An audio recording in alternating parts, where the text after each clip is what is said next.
Cyber স্পেসেও নিষিদ্ধ হলো আওয়ামী লীগের কার্যক্রম। জিএম কাদেরের ব্যাপারে সরকারের সিদ্ধান্ত কি? আওয়ামী লীগের কার্যক্রম নিষিদ্ধের সিদ্ধান্ত আমরা আনন্দিত, বলছেন ফখরুল। এবং সর্বশেষ জানাবো, জটিল যুদ্ধবিরতি টিকবে তো? শুনছিলেন সংবাদ শিরোনাম, এবারে বিস্তারিত। সাইবার স্পেসেও নিষিদ্ধ হলো আওয়ামী লীগের কার্যক্রম। ছাত্র জনতার তীব্র আন্দোলনের মুখে গত বছরের 5ই আগস্ট শেখ হাসিনা ও তার দল আওয়ামী লীগ ক্ষমতাচ্যুত হলেও দলটি এতদিন তার রাজনৈতিক কার্যক্রম চালিয়ে আসছিল সাইবার স্পেস ব্যবহারের মাধ্যমে। এবার সেটিও বন্ধ করে দিল অন্তর্বর্তী সরকার। সাইবার স্পেসেও নিষিদ্ধ করেছে আওয়ামী লীগের সকল কার্যক্রম। উপদেষ্টা আসিফ তার ফেসবুকে লেখেন, উপদেষ্টা পরিষদের বৈঠকে আন্তর্জাতিক অপরাধ ট্রাইব্যুনালে বাংলাদেশ আওয়ামী লীগ ও তার নেতাদের বিচার কার্য সম্পন্ন না হওয়া পর্যন্ত দেশের নিরাপত্তা, সার্বভৌমত্ব রক্ষা, জুলাই আন্দোলনের নেতাকর্মীদের নিরাপত্তা এবং আন্তর্জাতিক অপরাধ ট্রাইব্যুনালের বাদী ও সাক্ষীদের সুরক্ষার জন্য সন্ত্রাসবিরোধী আন্দোলনের অধীনে সাইবার স্পেস সহ আওয়ামী লীগ এর যাবতীয় কার্যক্রম নিষিদ্ধ করার সিদ্ধান্ত গ্রহণ করা হয়েছে। এর আগে ফ্যাসিবাদ বিরোধী তীব্র আন্দোলনের মুখে গতকাল রাষ্ট্রীয় অতিথি ভবন যমুনার উপদেষ্টা পরিষদের জরুরি বৈঠক শেষে বিচার শেষ না হওয়া পর্যন্ত আওয়ামী লীগের সকল কার্যক্রম নিষিদ্ধের সিদ্ধান্ত জানায় সরকার। এবার সাইবার স্পেস ব্যবহারে নিষিদ্ধ হলো দলটি।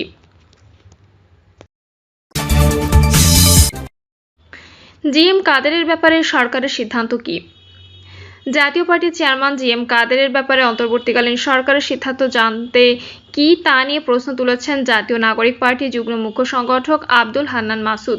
পোস্টে হান্নান মাসুদ লেখেন, হে ইন্টারিম দিল্লির গোলাম জিএম কাদেরের ব্যাপারে আপনাদের সিদ্ধান্ত কি?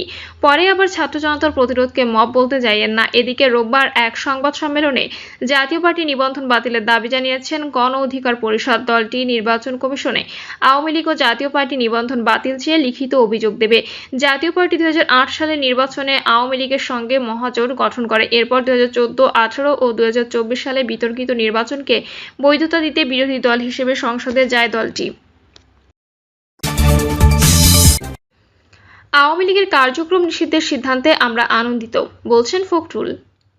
বিচার কাজ সম্পন্ন না হওয়া পর্যন্ত আওয়ামী লীগের যাবতীয় কার্যক্রম নিষিদ্ধ করার সিদ্ধান্ত সঠিক বলে উল্লেখ করেছেন বিএনপি মহাসচিব মির্জা ফখরুল ইসলাম আলমগীর। তিনি বলেছেন, বিলম্বে হলেও অন্তর্বর্তী সরকার ফ্যাসিবাদী সরকারের সাথে যুক্ত ব্যক্তিদের মানবতাবিরোধী অপরাধের বিচার দ্রুত করার এবং বিচার কার্য নির্বিঘ্ন করার স্বার্থে ফ্যাসিবাদী দল আওয়ামী লীগ ও তার সাথে যুক্ত সকল সংগঠনের কার্যক্রম বন্ধ রাখার সিদ্ধান্ত নিয়েছে। প্রাসঙ্গিক আইন সংশোধন করে বিচারিক প্রক্রিয়ায় গুম, খুন, নিপীড়ন ও জনগণের বিরুদ্ধে দীর্ঘদিন অপশাসন চালনাকারী ফ্যাসিবাদী দলের বিচার করার সিদ্ধান্তকে আমরা সঠিক বলে মনে করি। এতে আমরা আনন্দিত, বলেন মির্জা ফখরুল। বিবৃতিতে মির্জা ফখরুল বলেন, চলতি বছরের 10 ফেব্রুয়ারি প্রধান উপদেষ্টার সাথে সাক্ষাৎকালে তার হাতে দেওয়া পত্রে গণহত্যা ও মানবতাবিরোধী অপরাধের দায়ে আওয়ামী লীগকে রাজনৈতিক দল হিসেবে বিচারিক প্রক্রিয়ায় নিয়ে আসার দাবি জানিয়েছিলাম। গত 16 এপ্রিল প্রধান উপদেষ্টার সাথে সর্বশেষ সাক্ষাৎকালেও তার হাতে দেওয়া পত্রে আমরা পতিত ফ্যাসিবাদী দল ও সেই দলীয় সরকারের সাথে যারা যুক্ত ছিল তাদের বিচার দ্রুত করে দেশের রাজনীতির ময়দানকে জঞ্জালমুক্ত করার দাবি জানিয়েছি। বিএনপির মহাসচিব আরও বলেন, আলোচনায় আমরা স্পষ্ট করে বলেছিলাম যে আইনি প্রক্রিয়াতে ফ্যাসিবাদ দল আওয়ামী লীগকে নিষিদ্ধ করা সম্ভব ও উচিত। বিভিন্ন সভা সমাবেশে ও আলোচনায় আমরা আমাদের এসব দাবি বারবার উত্থাপন করেছি। উল্লেখযোগ্য যে আমরা প্রশাসনিক আদেশে রাজনৈতিক দল নিষিদ্ধের বিরুদ্ধে বলেও বিগত ফ্যাসিবাদী সরকার পতনের আগ মুহূর্তে বাংলাদেশ জামায়াতে ইসলামী নিষিদ্ধ ঘোষণার সরকারি সিদ্ধান্তের প্রতিবাদ জানিয়েছিল বিএনপি। আমরা আনন্দিত যে বিলম্বে হলেও গতরাতে অন্তর্বর্তীকালীন সরকার ফ্যাসিবাদী সরকারের সাথে যুক্ত ব্যক্তিদের মানবতাবিরোধী অপরাধের বিচার দ্রুত করার এবং বিচার কার্য নির্বিঘ্ন করার স্বার্থে ফ্যাসিবাদী দল আওয়ামী লীগ ও তার সাথে যুক্ত সকল সংগঠনের কার্যক্রম বন্ধ রাখার সিদ্ধান্ত নিয়েছে।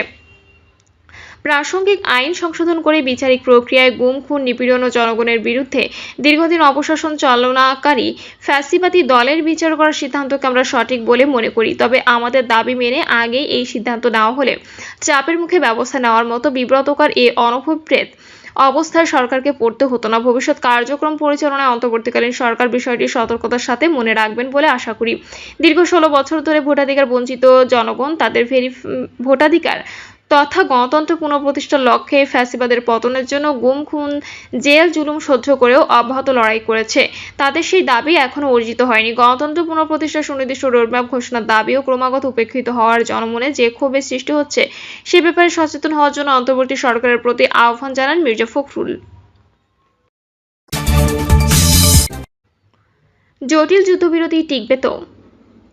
গত কয়েকদিন ধরে ঘুমাননি মুকিত সাহা। মোবাইল ফোনে একের পর এক খবর পড়ে যাচ্ছিলেন।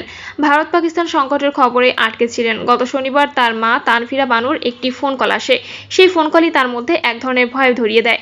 বাবা, বাড়িতে চলে আয়, আলাদা থেকে মরার কি দরকার, একসঙ্গে থাকলে অন্তত একসঙ্গে মরতে পারবো। মায়ের এই কথা শুনে ভেঙে পড়েন দিল্লির এক বিশ্ববিদ্যালয়ের 23 বছর বয়সী শিক্ষার্থী মুকিত। তিনি বলেছিলেন মায়ের এই আবেদন তার ভেতরটা একেবারে নাড়িয়ে দেয়।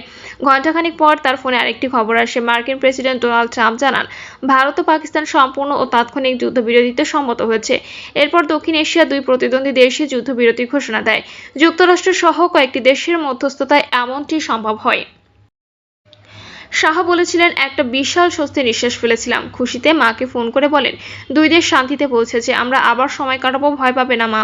তখন তার 48 বছর বয়সী মা বলেন, পড়াশোনায় মন দাও, বার্ষিক পরীক্ষা শেষ না হওয়া পর্যন্ত বাড়ি ফিরতে হবে না। তবে ওই ফোন কলে 3 ঘন্টা পার হতে না হতে আবারও ভেঙে পড়ে সেই স্বস্তি।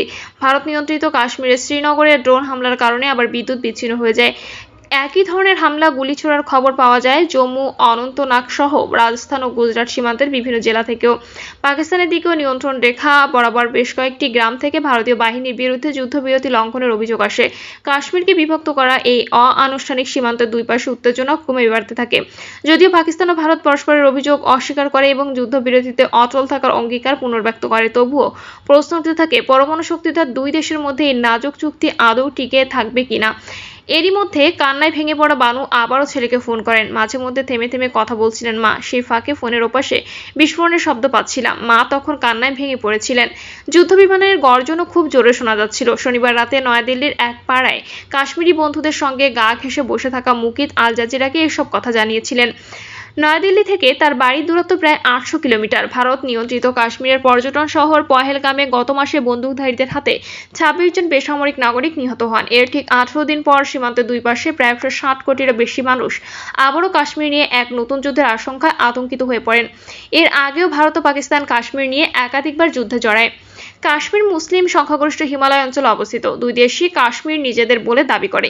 এই অঞ্চলে দুই দেশেরই আংশিক নিয়ন্ত্রণ রয়েছে। ভারত নিয়ন্ত্রিত অংশের সশস্ত্র বিদ্রোহ শুরু হয় 1889 সালে। সেই থেকে শুরু করে এই পর্যন্ত কয়েক হাজার মানুষের প্রাণ গেছে, যাদের অধিকাংশই বেসামরিক নাগরিক। প্রিয় দর্শক, এই ছিল এখনকার সর্বশেষ সংবাদ। আপডেট সব সংবাদ পেতে চ্যানেলটি সাবস্ক্রাইব করে বেল আইকনটি ক্লিক করে রাখুন।